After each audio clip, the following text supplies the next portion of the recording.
Nuestra cantora se llama Josefina. Quien no la ha oído no conoce la potencia del canto. No hay nadie a quien no arrebate su canto. Esto debe valorarse porque nuestra raza, en general, no ama la música. La quietud es nuestra música más querida. Nuestra vida es difícil, y no podemos, siquiera cuando tratamos de desprendernos de todos los cuidados diarios, elevarnos hasta cosas tan lejanas como la música. Sin embargo, no nos quejamos, no llegamos a tanto, consideramos que nuestra mayor virtud es una astucia práctica, que por cierto necesitamos con extrema urgencia, y con la sonrisa de esa astucia solemos consolarnos de todo, hasta de añorar la dicha que tal vez produce la música, pero esto no sucede. Pero Josefina es la excepción, ama la música y también sabe comunicarla, es única, y cuando nos deje desaparecerá la música de nuestra vida, quién sabe hasta cuándo. Suelo preguntarme qué sucede realmente con esa música, puesto que somos nulos para ese arte, como comprendemos el canto de Josefina, pero Josefina niega nuestra comprensión, tal vez solo creamos comprenderla.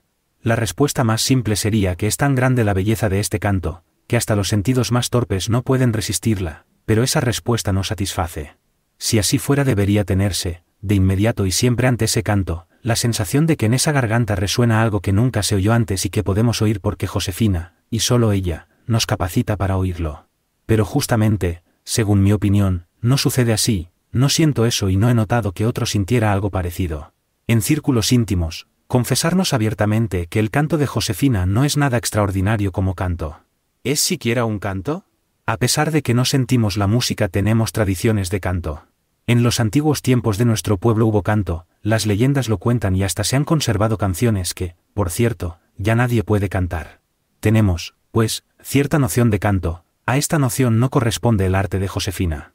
¿Y es arte, en verdad, o siquiera canto? ¿No es, tal vez, chillido? Por cierto, todos sabemos chillar, es nuestra peculiar expresión vital y no una habilidad artística. Muchos de nosotros chillamos sin darnos cuenta, sin saber siquiera que chillar es una de nuestras características. Si la verdad fuera que Josefina no canta sino chilla, o apenas sobrepasa nuestro común chillido, quizá no alcance su fuerza la de cualquier trabajador que silba todo el día además de su trabajo. Si todo esto, repito, fuera cierto, se refutaría así lo que Josefina presenta como su arte, pero entonces habría que resolver el enigma de su gran efecto. Porque no solo es un chillido lo que ella emite. Si uno se aleja un poco cuando Josefina canta en medio de otras voces, y uno trata de reconocerla de ella, no se oye sino un chillido vulgar que apenas se distingue por su delicadeza o debilidad. Pero si uno está ante Josefina, no solo es eso, para sentir su arte es necesario verla además de oírla, y aunque su canto se redujera a nuestro cotidiano chillido, y aquí lo extraño, que uno se prepare solemnemente para hacer un acto vulgar. Cascar una nuez, no es, por cierto, un arte difícil, y por eso nadie osaría convocar un público y para divertirlo se pondría a cascar nueces. Pero si alguien lo hace y tiene éxito, algo habrá en su ejecución por encima de ese arte, dado que todos lo poseemos, y hasta podría convenir al efecto del nuevo cascador mostrarse menos hábil en cascar nueces que la mayoría de nosotros. Tal vez acontece lo mismo con el canto de Josefina, admiramos en ella lo que no admiramos en nosotros, por lo demás, ella está fundamentalmente de acuerdo con nosotros. Yo estaba presente una vez en que alguien, como suele suceder, se refirió tímidamente al chillido popular, y eso bastó para irritar a Josefina. Nunca he visto una sonrisa tan desdeñosa y arrogante como la suya, ella, que en su exterior es la delicadeza personificada, notable por eso hasta en nuestro pueblo, tan rico en tales tipos femeninos, ella, con su gran sensibilidad, advirtió que esa sonrisa era vulgar y se dominó, pero negó toda relación entre su arte y el chillido común.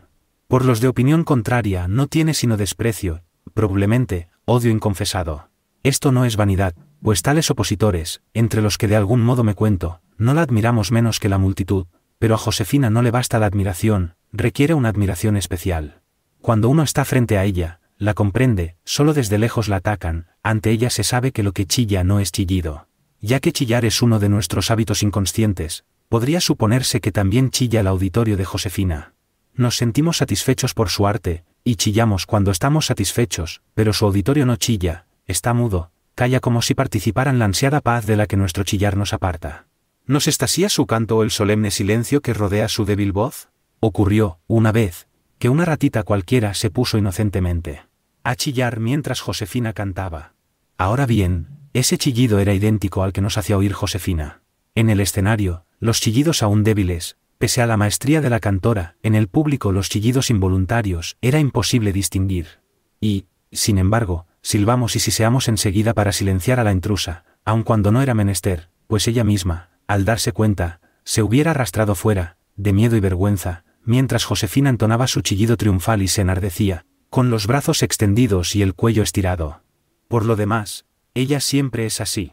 Cualquier pequeñez, cualquier contingencia, cualquier contrariedad, un crujido del piso, un rechinar de dientes, un defecto de la iluminación, le parecen apropiados para dar realce a su canto. Según ella, todos los oídos son sordos, y aunque no le faltan aprobación y entusiasmo, hace ya mucho que ha renunciado a ser realmente comprendida. Por eso le convienen las interrupciones y molestias, todo lo que desde afuera se opone a la pureza de su canto y que, en lucha fácil o hasta sin lucha, se vence con solo afrontarlo, puede contribuir a despertar a la multitud y a enseñarle, si no comprensión, un respeto religioso. Si le sirven así las cosas chicas, cuanto más las grandes. Nuestra vida es muy inquieta, cada día nos trae sorpresas, temores, esperanzas, sustos, sería imposible soportarla sin el apoyo de los camaradas, pero aún así es muy difícil. A veces, miles de espaldas tambalean bajo una carga destinada a uno solo. Entonces Josefina cree que llegó su hora. Pronto se halla listo el débil ser, con el pecho vibrando de un modo alarmante, como si reuniera toda su poca fuerza en el canto, como si se desnudara y se entregara por entero a la protección de los espíritus buenos, como si al estar arrobada dentro del canto le quedara tan poca vida fuera de la música, que un leve hálito frío pudiera matarla. Y viendo esto los presentes solemos decir, ni siquiera puede chillar bien, es espantoso como se violenta, no para cantar, no hablemos ya de cantar, sino para alcanzar más o menos el chillido usual. Así nos parece, sin embargo, esta impresión inevitable es fugaz y muy pronto nos sumergimos en la sensación de la multitud que, conteniendo el aliento, escucha tímidamente, en cálida proximidad. Y para reunir en torno a ella esta multitud de nuestro pueblo, tan errabundo, a Josefina casi siempre le basta echar la cabeza hacia atrás, poner los ojos en alto y entreabrir la boca, signos que anuncian su intención de cantar. Puede hacer esto donde se le ocurra, aunque sea en un rincón elegido al azar. Enseguida cunde la noticia y empieza a acudir la procesión de sus devotos. Pero a veces surgen impedimentos, pues Josefina canta de preferencia en tiempos de excitación, cuando los cuidados y las necesidades nos dispersan por múltiples caminos y entonces, pese a la mejor voluntad del mundo, no podemos reunirnos tan pronto como Josefina lo desea. Y ella permanece algún tiempo en su gran actitud, sin suficiente número de oyentes, y entonces se pone verdaderamente rabiosa, patea el suelo, blasfema de modo poco virginal y hasta muerde. Pero tal conducta ni siquiera daña su fama, en vez de tratar de refrenar sus exageradas pretensiones, todos tratan de satisfacerla secretamente, envían mensajeros por todos los caminos para traer oyentes y se los ve apresurando con sus gestos a los que llegan. Esta faena prosigue hasta reunir un número pasable. ¿Qué impulsa al pueblo a tomarse tanta molestia por Josefina? Es un problema no más fácil de resolver que el mismo canto de Josefina. Se dirá que el pueblo es incondicionalmente adicto de Josefina a causa de su canto. Pero no es este el caso, nuestro pueblo es incapaz de una adhesión incondicional.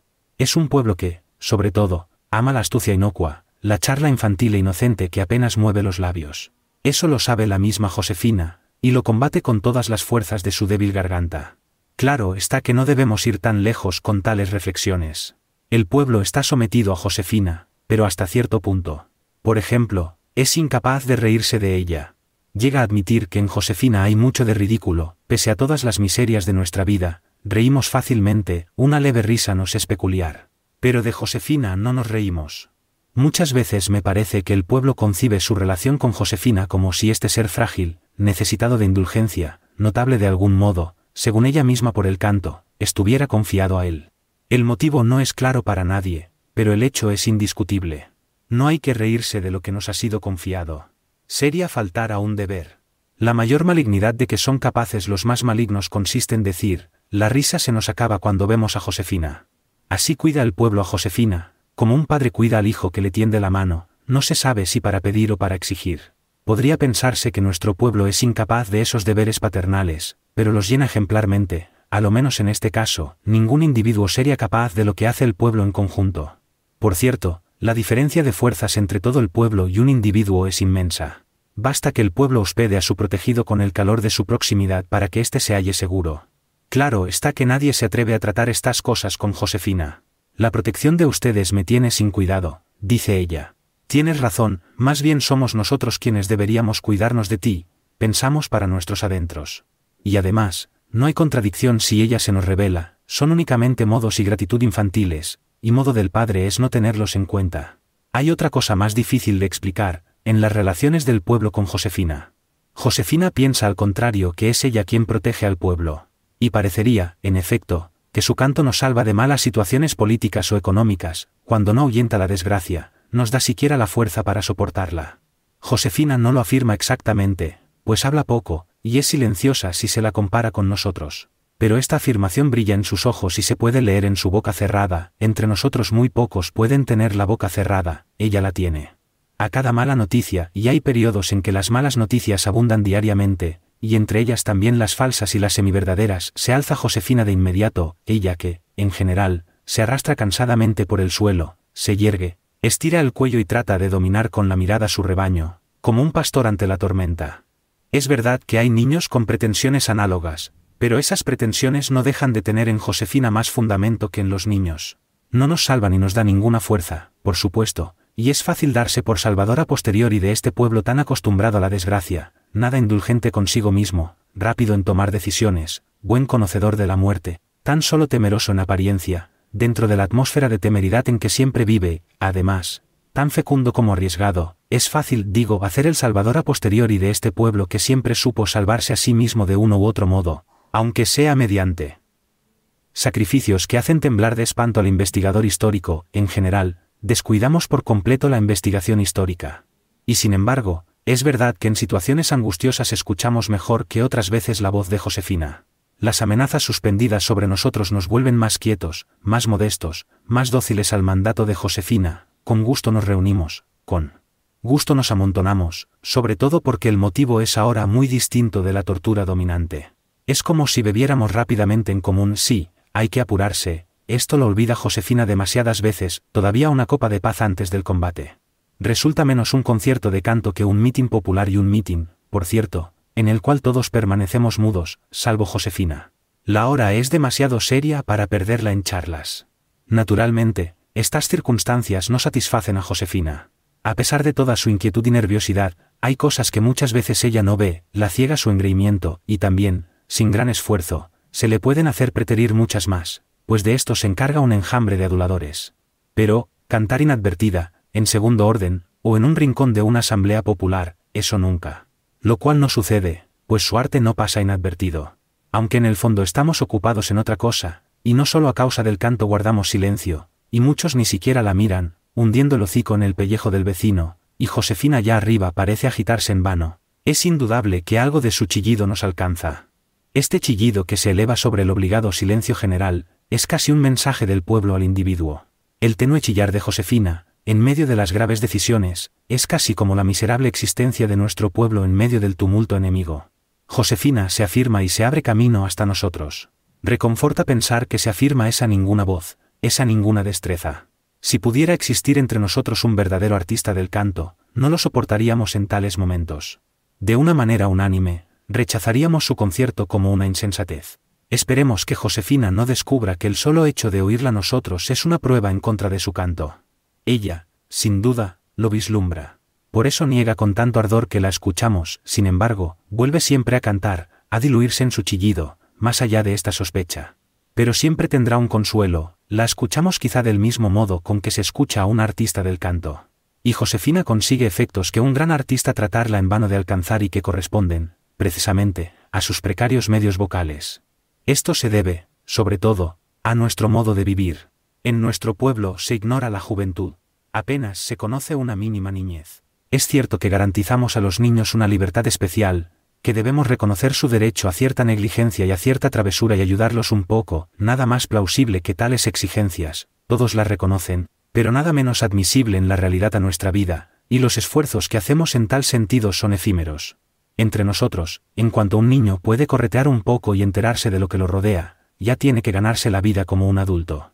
Los distritos en que vivimos dispersos, por razones económicas, son demasiado grandes. Nuestros enemigos son tan numerosos y los peligros que nos acechan tan incalculables, que no podemos mantener a los niños alejados de esta lucha por la vida. Si no lucharan, ellos también morirían. A estas causas tristes se añade otra, muy relevante, la fecundidad de nuestra raza. Una generación empuja a la otra, los niños no tienen tiempo de ser niños. En los demás pueblos, los niños son criados con especial esmero y aunque se erijan escuelas y de ellas salgan torrentes, siempre, durante algún tiempo, son los mismos niños quienes se forman allí.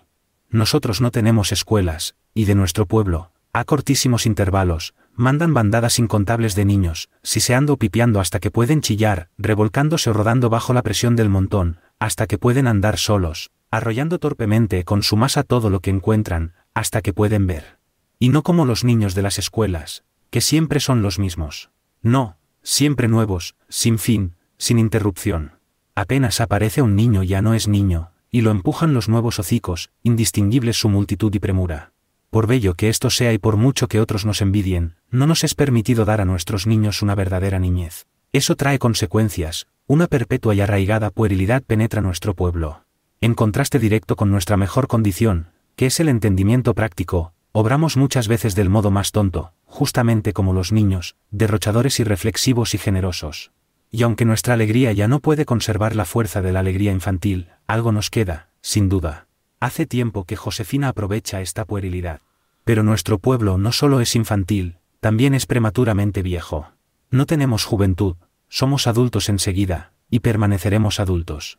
Durante tanto tiempo que cierta desesperación y cierto cansancio dejan su huella en el carácter aplicado y optimista de nuestro pueblo. Esa es tal vez la causa de nuestra falta de musicalidad. Sois demasiado viejos para la música, su agitación, su vuelo no conviene en nuestra pesadez. Cansados, la rechazamos con el gesto, nos hemos reducido a chillar. Nos bastan unos pocos chillidos, de tiempo en tiempo. Es posible que no haya talentos musicales entre nosotros, pero, de haberlos, el carácter de nuestras gentes los suprimiría antes de la madura Josefina, en cambio, puede chillar o cantar o como ella quiera llamarlo. Eso no nos molesta. Lo soportamos bien. Si hay alguna música en sonidos que emite, esa música es mínima. Una cierta tradición musical se conserva de este modo, sin que nos pese.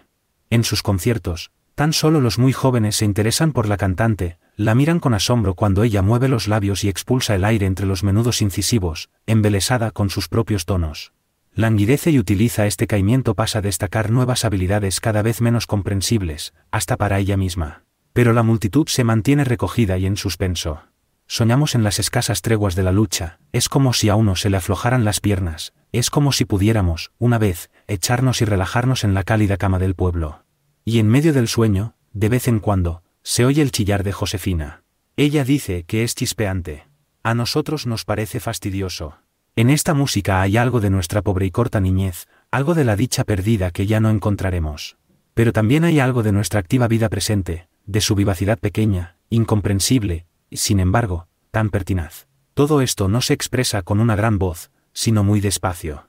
Bisbiseando en confianza, muchas veces con ronquera, a fuerza de chillidos, por mortecinos que sean, puesto que así es la lengua de nuestro pueblo, solo que muchos chillan toda la vida y ni siquiera lo advierten.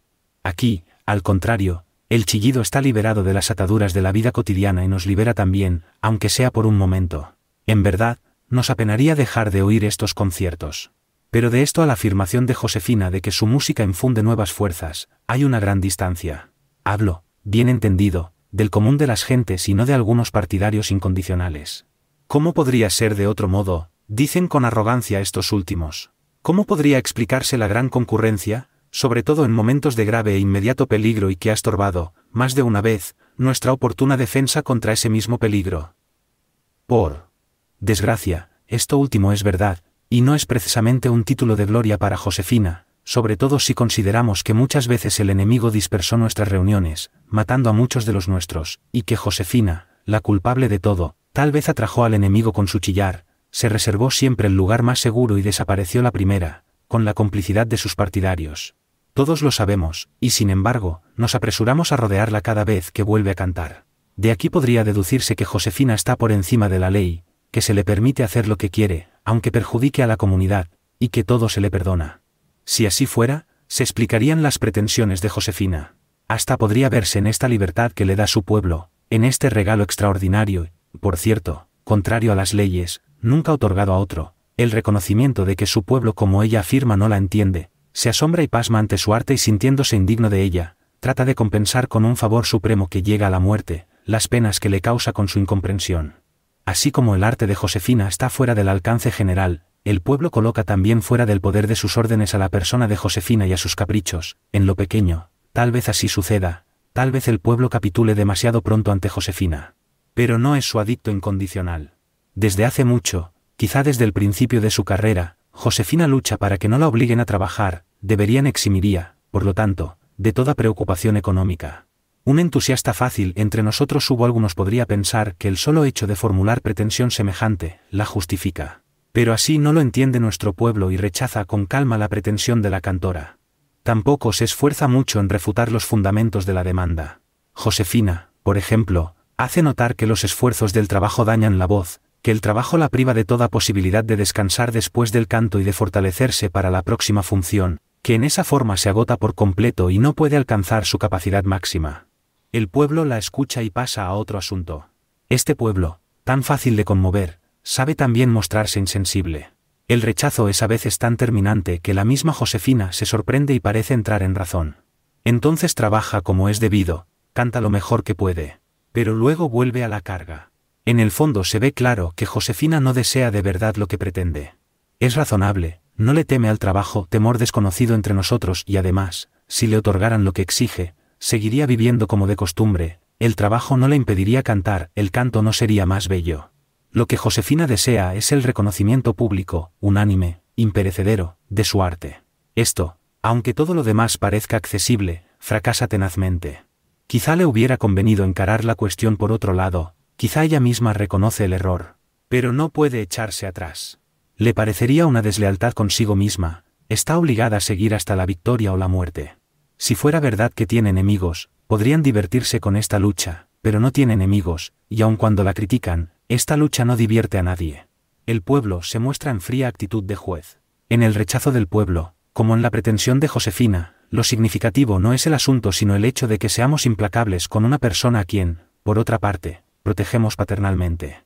Si en vez del pueblo se tratara de un individuo, podría creerse que éste había ido cediendo ante los ardientes pedidos de Josefina, hasta cansarse al fin y poner coto a las concesiones. Se podría creer también que han accedido a todas sus exigencias para provocar una última exigencia desaforada y poder rechazarla. Pero el pueblo no necesita de tales astucias y su veneración por Josefina es sincera y probada. Además, la vanidad de Josefina es tan fuerte que hasta un niño hubiera previsto el resultado. Sin embargo, puede ser que dada la idea que Josefina se ha hecho del asunto, tales suposiciones estén también en juego y añadan amargura a su dolor. Pero aunque ella suponga esas cosas, no se deja espantar y en los últimos tiempos aguzó la lucha. Si antes luchaba de palabra ahora empieza a usar otros medios, según ella, más eficaces, pero según nosotros más peligrosos para ella misma. Muchos creen que Josefina se pone tan apremiante porque se está sintiendo vieja, la voz muestra fallas, y le parece urgente librar el último combate para ser definitivamente reconocida. No lo creo. Josefina no sería ella si esto fuera verdad. Para ella no hay ni vejez ni debilitamiento de la voz. Cuando pretende algo no es por motivos superficiales sino por lógica íntima. Extiende la mano hacia la corona más alta, si dependiera de ella, la colgaría más alto aún. Este desprecio por las dificultades externas no le impide emplear los medios más indignos. Su derecho le parece indiscutible. Juzga, además, que los medios dignos fracasarían en este mundo. Quizá por eso mismo ha desplazado la lucha hacia otro terreno, menos importante para ella. Su séquito ha hecho circular dichos suyos, según los cuales es capaz de cantar de tal modo que diera placer a todo el pueblo. Pero, añade Josefina, no hay que adular al vulgo, las cosas han de quedar como están. Así, por ejemplo, se difundió el rumor de que Josefina tiene intención, si no la complacen, de abreviar los trinos. Yo no entiendo nada de trinos y nunca los he notado en su canto. Pero Josefina quiere abreviar los trinos, no suprimirlos, solo abreviarlos. Ha publicado su amenaza. Yo, por mi parte, no he notado ninguna diferencia entre sus recitales de ahora y los de antes. El pueblo escucha como siempre sin manifestarse en cuanto a los trinos, y no ha cambiado su conducta hacia las pretensiones de Josefina. El modo de pensar de Josefina, como su figura, tiene algo de gracioso. Así, por ejemplo, como si su decisión respecto a los trinos fuera demasiado implacable, declaró después que en lo sucesivo volvería a cantar sus trinos completos. Pero en el otro concierto lo repensó y resolvió que los grandes trinos se habían acabado y no volverían sino por una decisión favorable a ella. El pueblo signe benévolo, pero inaccesible, como un adulto preocupado que no escucha las palabras de un niño. Pero Josefina no cede. Hace poco afirmó que en el trabajo se había hecho una lastimadura que le impedía estar de pie durante el canto. Como solo se puede cantar de pie, ahora debe abreviar sus cantos. Aunque renquea y se deja sostener por su séquito, nadie cree en su lastimadura, aun teniendo en cuenta la especial sensibilidad de su cuerpo. No hay que olvidar que Josefina pertenece a un pueblo de trabajadores. Si por cada raspadura en la piel nos pusiéramos a renquear, todo el pueblo andaría con muletas. Pero que la lleven como inválida, que se exhiba en ese estado lamentable, no importa, el pueblo oye agradecido su canto y no hace mucho caso de la abreviación de los trinos. Como no puede cojear perpetuamente, inventa otras cosas, cansancio, debilidad, mal humor. Estamos condenados a ver al séquito de Josefina suplicándole cantos. La consuelan, la halagan, la llevan casi en andas al lugar elegido. Al fin consiente con lágrimas inexplicables, pero, cuando va a empezar, con los brazos no abiertos como otras veces, sino colgantes, lo que hace que parezcan cortos, cuando quiere entonar, un estremecimiento involuntario la irrumpe y se desploma ante nuestra vista. Luego se domina con energía y canta, creo que más o menos como siempre, quizá el que note los más finos matices, distinga una ligera excitación que la favorece. Al final parece menos cansada que antes, camina segura, si es lícito hablar así de huidizo pataleo, y se aleja rechazando toda ayuda de sus cortesanos y desafiando con mirada fría la multitud respetuosa que le abre paso. Sin embargo, la última vez que se esperaba su canto, Josefina desapareció. Ahora no solo la busca su séquito, muchos se enrolan en la busca. Josefina ha desaparecido, no quiere cantar ni quiere que se lo pidan, ahora nos ha abandonado por completo. Es extraño lo mal que calcula esa astuta, tan mal que uno creería que no calcula, sino que está llevada por la corriente de su destino, que nuestro mundo solo puede ser triste. Ella misma se aparta del canto, ella misma destruye el poder que había conseguido. ¿Cómo logró ese poder, ya que tan mal conoce a su pueblo? Se oculta y no canta, pero el pueblo, tranquilo, sin desilusión visible, señoril, una masa descansando en sí misma, que formalmente, aunque la apariencia sea contraria, solo puede dar regalos, nunca recibirlos, ni aun de Josefina. Este pueblo, repito, sigue su camino. Pero Josefina debe de estar en decadencia. Pronto vendrá el momento en que sonará su último chillido y quede muda para siempre. Josefina es un episodio en la historia eterna de nuestro pueblo, y este pueblo superará la pérdida. No nos será fácil. ¿Cómo serán posibles las asambleas en completo silencio? Pero, ¿no eran silenciosas también con Josefina? ¿Era su chillar efectivo, notablemente más fuerte y vivaz de lo que será en el recuerdo? ¿Acaso, en vida, era más que un mero recuerdo? ¿O habremos enaltecido el canto de Josefina porque era imperdible? Quizá nosotros no perdamos mucho, pero Josefina, redimida de los afanes terrestres, a los que, según ella, están predestinados los elegidos, se perderá jubilosa entre la innumerable multitud de los seres de nuestro pueblo, y pronto, ya que no nos interesa la historia, entrará, como todos sus hermanos, en la exaltada liberación del olvido.